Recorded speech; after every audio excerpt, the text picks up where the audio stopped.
And welcome to the February 7th, 2017 fiscal year 2018 annual operating budget public hearing of the Prince George's County Board of Education. I'd like to ask everyone to please turn off your wireless communication devices or put them on vibrate to make sure that they do not interfere with the microphones and the taping of the meeting. Thank you so much. Let's start by asking Mrs. Parker to please call the roll.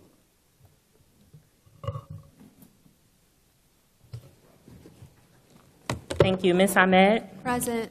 Dr. Anderson? Mr. Blocker? Ms. Boston?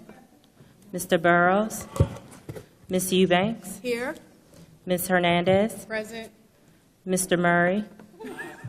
Ms. Quinteros-Grady? Present. Ms. Roche? Present. Mr. Valentine?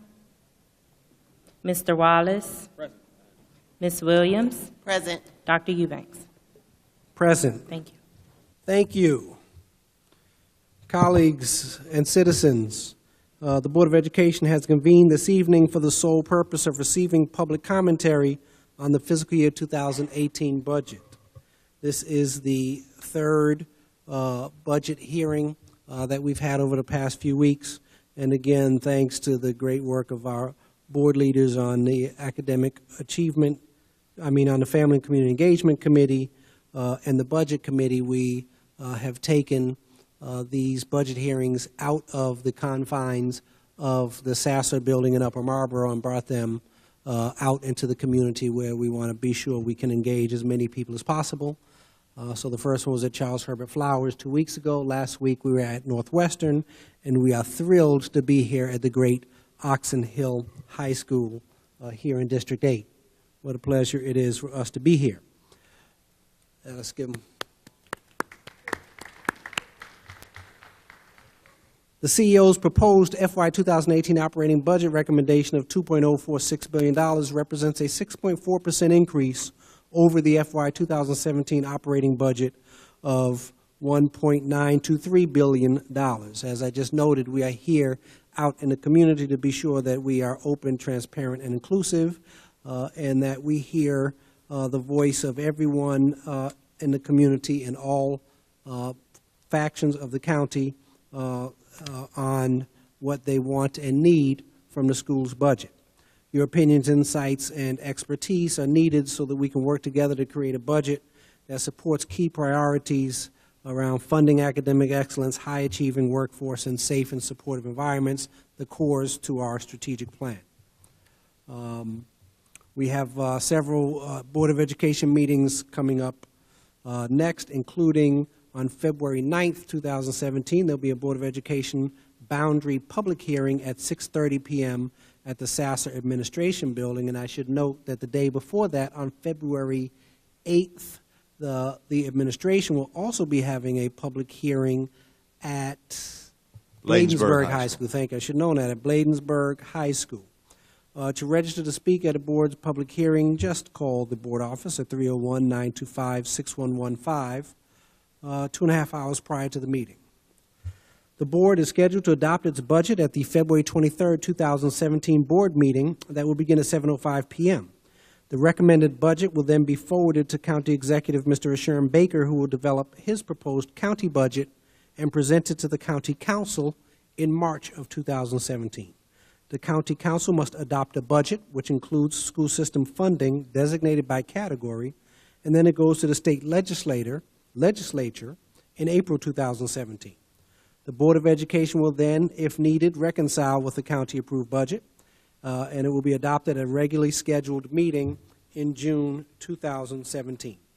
So, colleagues, we will now hear from our registered speakers in this public forum. I'll remind folks just briefly that you've been registered to speak in public comment forum where the Board of Education will listen to your comments. The board will not address your comments.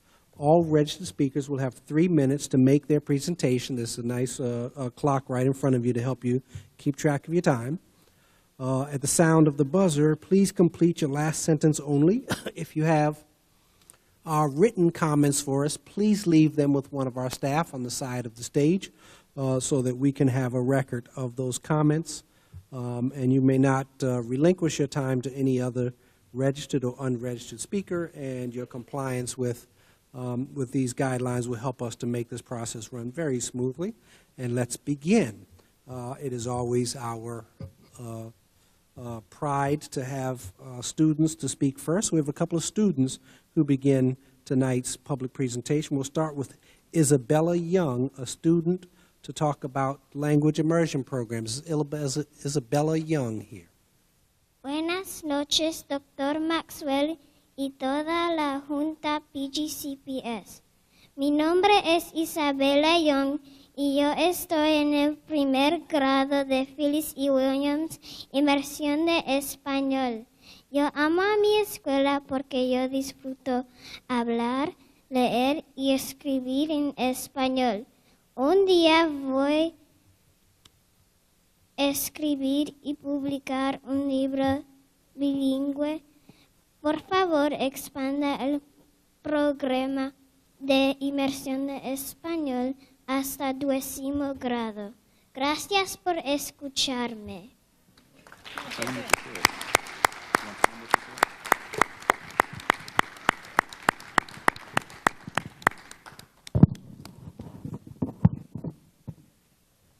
Thank you for that. Thank you. For those who need translation, she wants us to expand those immersion programs. Expand that program. Okay, our next speaker is Sarah Leonard from Eleanor Roosevelt High School. Good evening, Board of Education. As you said, I'm Sarah Leonard from Eleanor Roosevelt High School, and I'm here to talk about funding for advanced placement courses. Advanced placement is a program which allows students to take college-level courses that are not offered. Usually the subjects are not offered at the high schools, as well as the rigor of the curriculum is also not available in the high school setting. And previously, AP tests, which are the way that colleges determine if high school students can receive college credit for the courses they take, were completely funded by Prince George's County, so no economic barrier could stand in the way from students taking as many of these classes as they want, from challenging themselves and pushing themselves as much as they want. And this year, the budget for AP tests has fallen off as a priority for this Board of Education, and I'm here to talk about why I think it should still be a priority. A lot of students are nervous to take their first AP test. I know I've been in a lot of conversations with people who are talking about, I don't know if I can do it, I don't know if I can take this class, and it ends up always being a really empowering experience for the person who's like, I don't know if I'm ready to take college-level calculus, I don't know if I can take college-level psychology, but their friends are taking it, or they know the teacher, or they're familiar with people who have taken it before, and they decide to try to take college-level material. And then at the end of the year, they might pass the test, they might not, and there are a number of reasons we can look at there are a number of factors we can look at that affect the passing rate for AP classes in Prince George's County, but the availability and the accessibility of AP is incredibly important to our students, and I know that we've invested more money into dual enrollment, but dual enrollment doesn't make sense if you don't go to Northwestern or Largo High School, a school that's right next to a campus for PGCC. Most students do not have cars, do not have parents that can pick them up and take them to a different location every single day. And AP tests are incredibly expensive. They're like $93 each. I know people who've taken 6 AP classes, 6 AP tests, and even if you can't afford school lunch, that's a huge difference between $500 worth of tests and $250 a day. And especially kids who are on free and reduced lunch need to have free AP tests. And I've heard ideas for a copay or ideas for a reimbursement program, but I feel that even introducing any kind of payment for these tests is just going to discourage students from taking the tests and from pushing themselves and challenging themselves. And the AP program is vital to our schools. It is one of the best programs for encouraging college readiness, and myself and other students around the county are going to continue to come to these meetings and make our voice heard so you understand why it is a priority for us. Thank you. Just a little bit. I guess that Marquise Young is Isabella's relative. Come on down. We'll put you in that right order behind her. Oh, thank you. Thank you for accompanying me, family. Good evening, Dr. Maxwell and the board. Not to belabor any points that you've already heard in any of the previous hearings. as you can see, I'm extremely proud of progress my daughter has made in the Spanish Immersion program within the county. I, too, am a product of the county, so I really want to propel this program, and I'm willing to do the work as a parent and as one of the members of the PTO at Phyllis E. Williams Spanish Immersion. I think that you guys can see the fruit that has been produced from this program, and with anything with progress, as you're moving forward, I think you are able to identify that there's a point where there's a large momentum, and I think this is that point.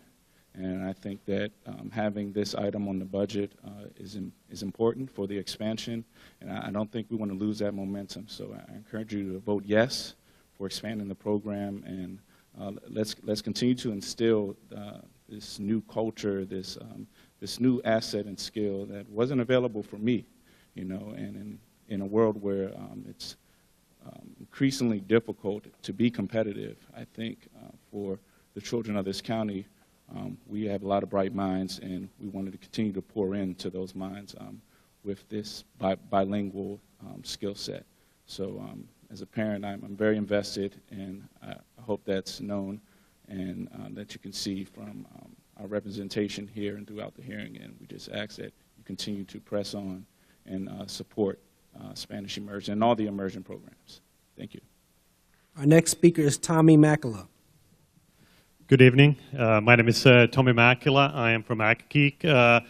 Before anything else, I would like to thank John Pfister and Christian Rhodes for working with our group, Prince George's County Advocates for Better Schools, for doing the question and answer session on the budget.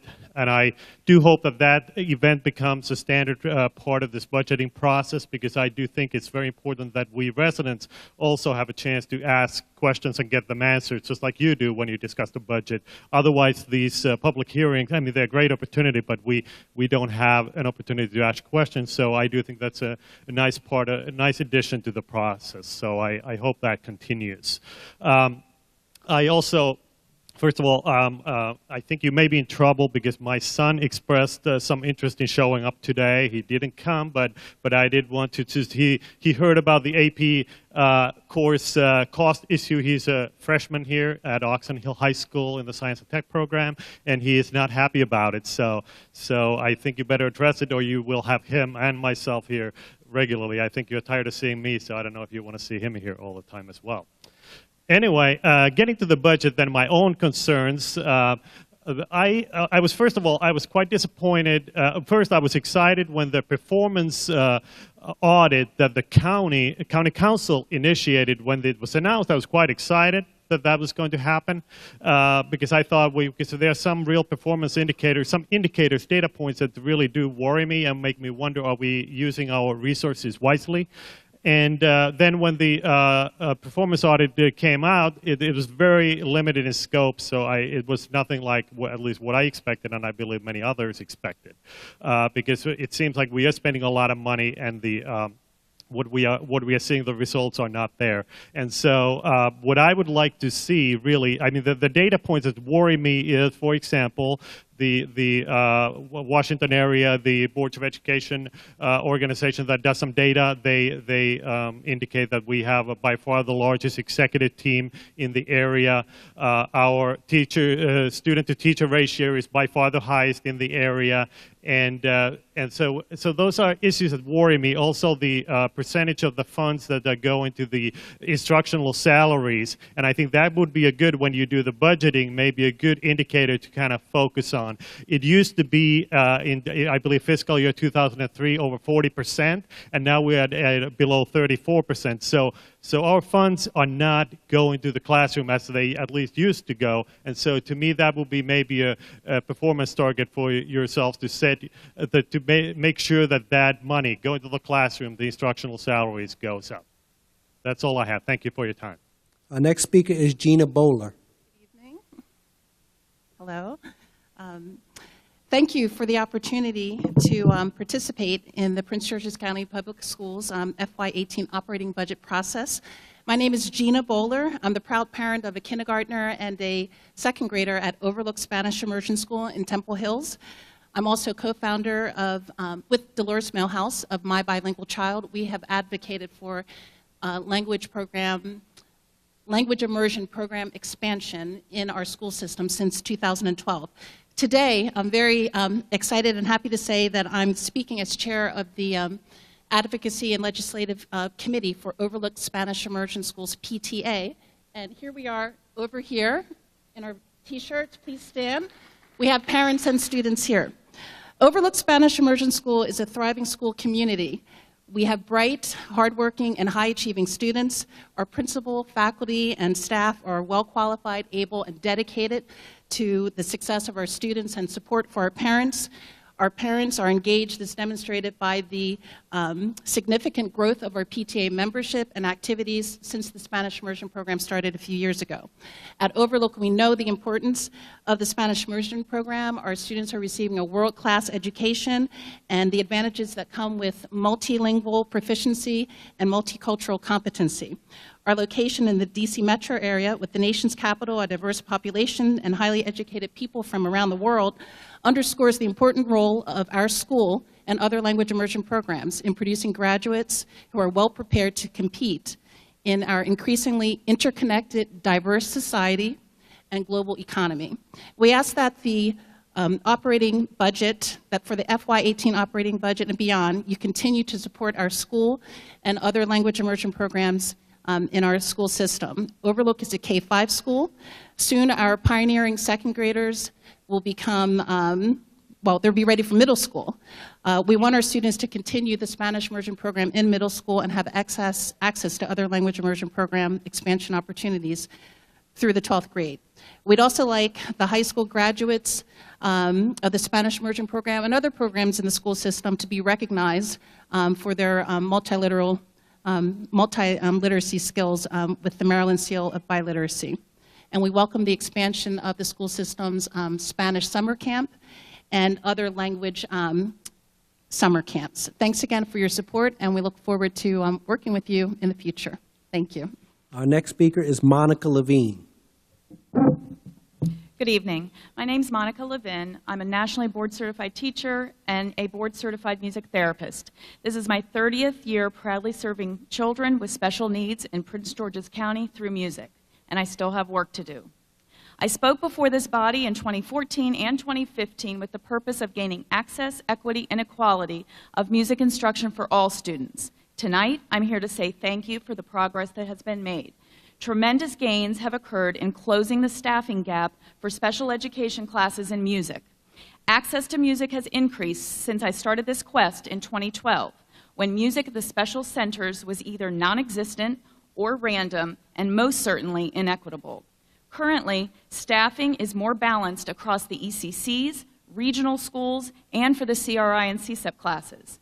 On behalf of these students, I am grateful for their opportunity to experience the instructional benefits of music.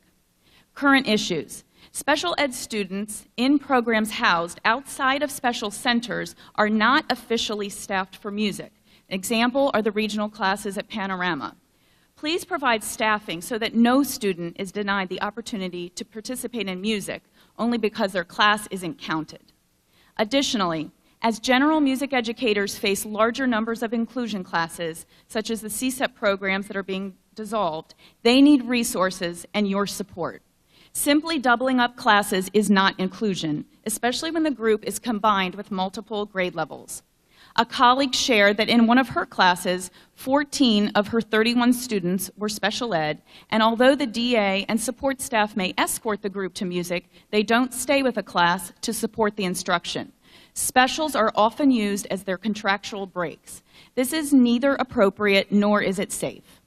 Because it is not clear where the funding of music for these special programs and special circumstances is coming from, is it student-based budget, the music department, or the special ed department, lingering questions persist.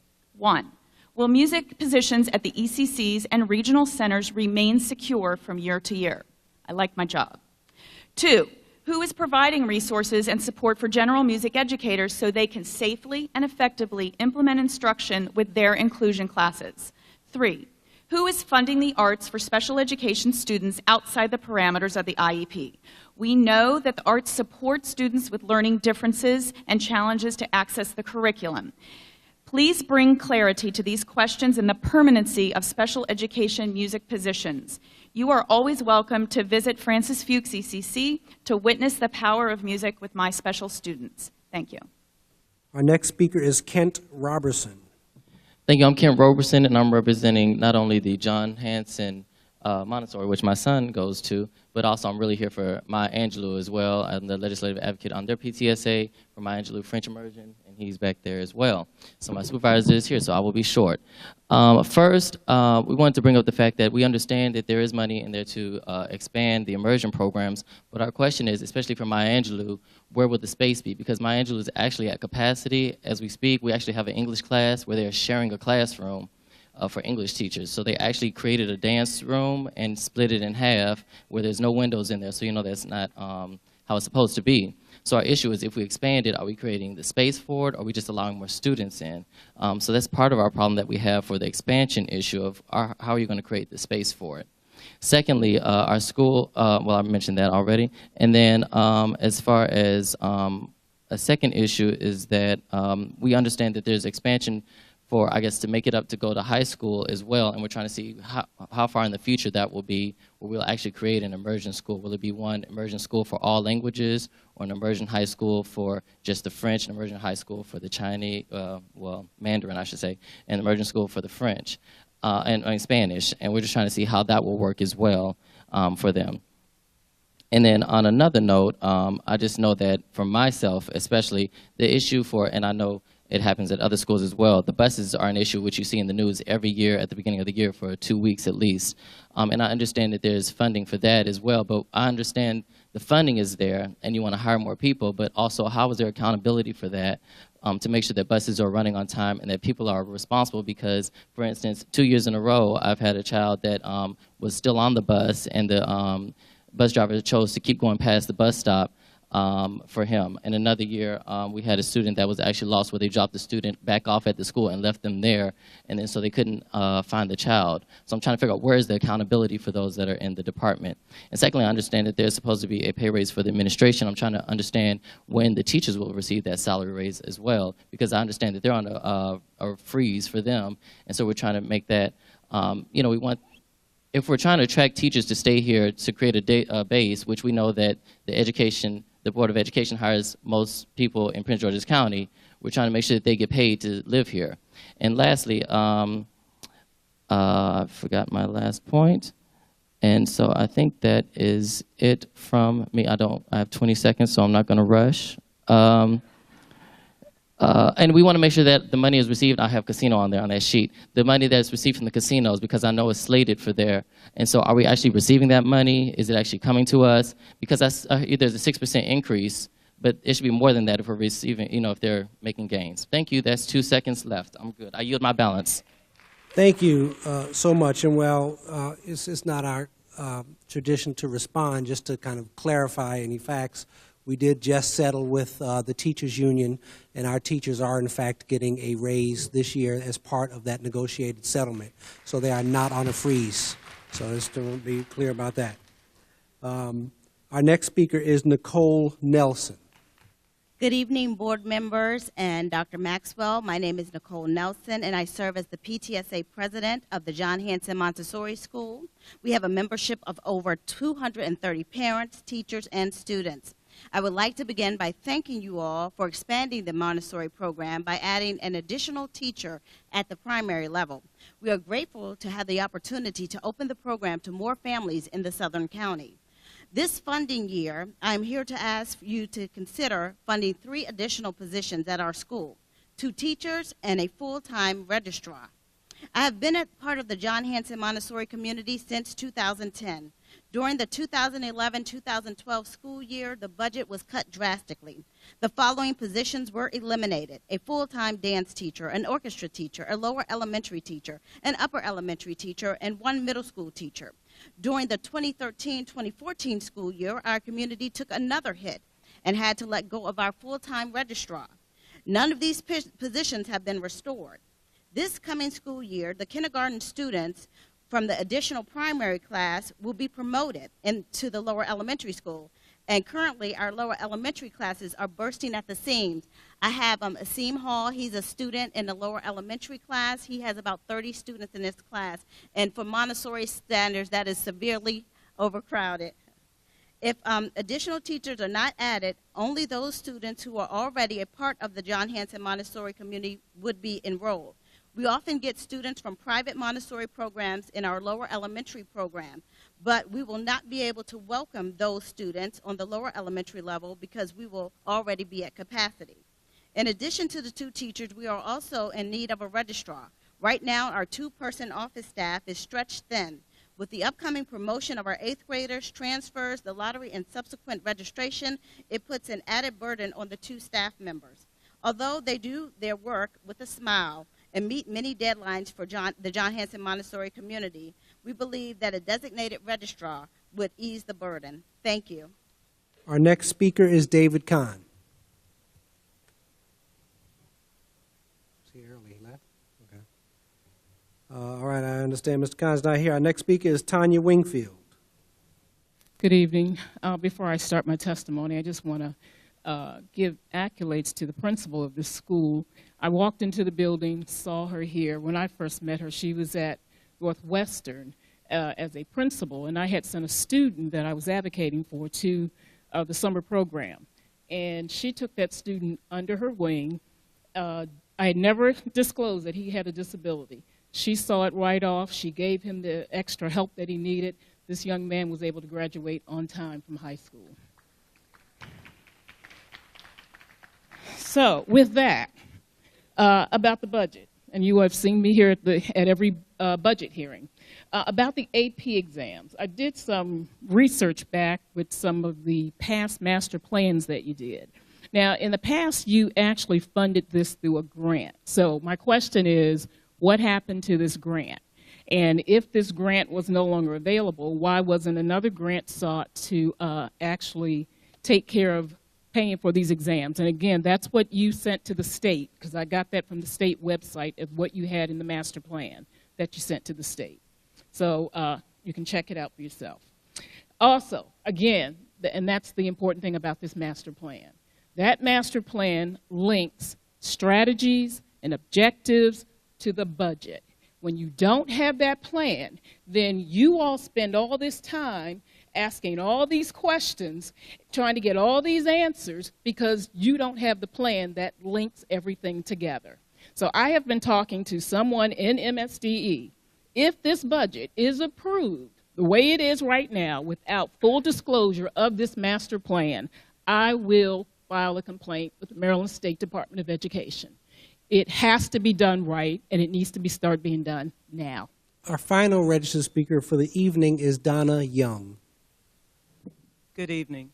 First of all, I'd like to say I am very pleased to hear that the teachers are getting an increase. My understanding is that's a 2% increase, and I'd like to ask, how does that equate to what the executives are getting? My understanding is your increase is much higher when they're really doing all the work, but thank you for giving them something.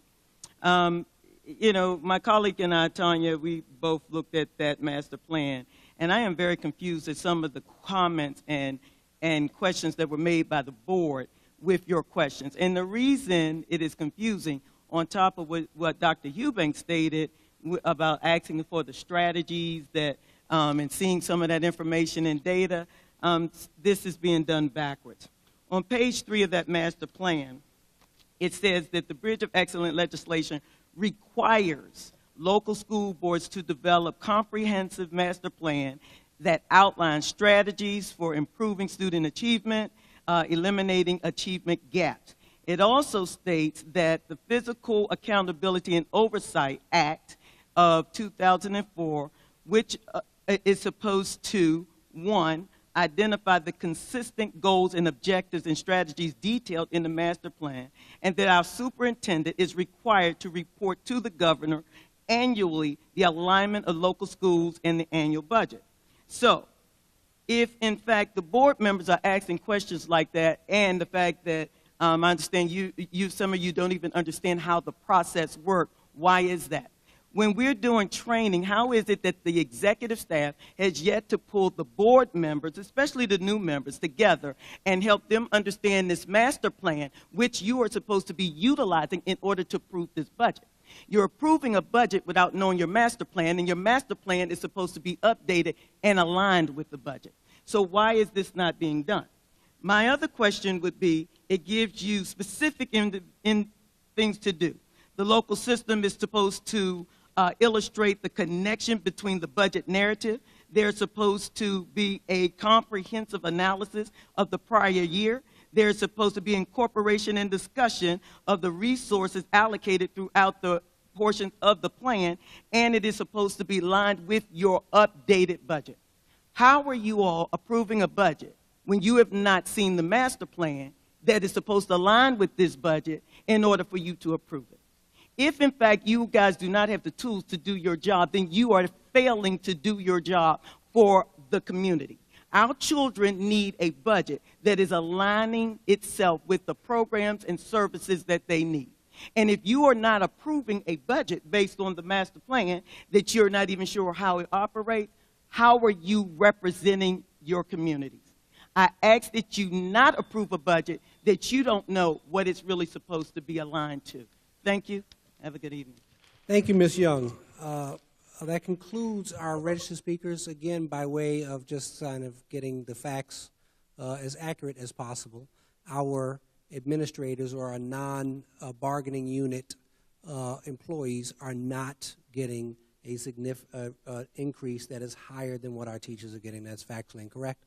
And all that data is available publicly, and we're glad to have direct folks to that direction. And with that, my friends, that concludes our 3 public hearings. Please do come back on February 23rd, the day that we will take action on the budget. You will, of course, have an opportunity then for an additional public comment if you wish. And we will continue to be open to hearing from you as much as you can. The task before us is significant, and I believe that these talented folks to my left and to my right are up for the challenge. Thank you very much, and have a great evening.